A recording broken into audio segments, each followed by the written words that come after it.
Scenario: a ball is released from 7.2 meters above the ground.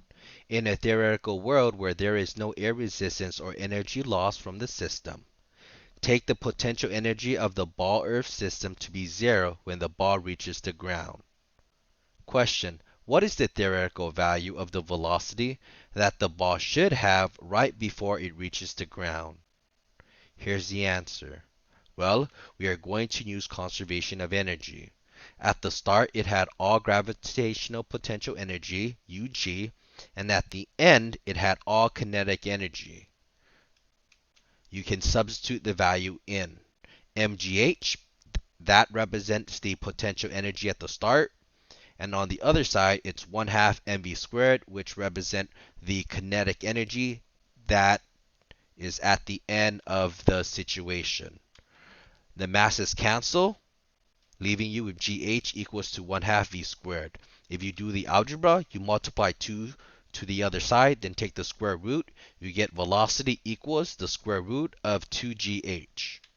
Here you could plug in the values. G is 10, H is 7.2 because it says the ball is released from 7.2 meters above the ground.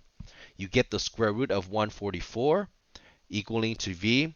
If you take the square root of 144, the positive value would be 12.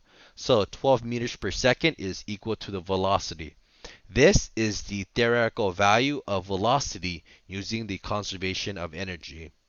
The follow-up scenario: a student does the experiment in real world where there are external forces that cause energy loss. The student records the final velocity to be 4.8 meters per second. What is the experimental percent error? Answer: this is the formula for the experimental percent error. Experimental error is equal to the experiment minus theoretical divided by the theory. Make sure you take the absolute value because sometimes that is negative, times 100 to get it into a percent. The experiment value comes first. The experiment value is subtracting from the theoretical, like final minus velocity. Like final minus initial. The final is the experimental, the initial is the theory. And we're going to divide this by theory to get the percent error.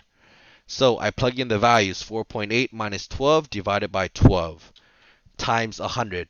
It gets it gets to a positive value of 0.60. In percent form, it's 60%. So what does this 60% represent? The 60% here, the percent error describes how far off the experimental value is compared to the theoretical value.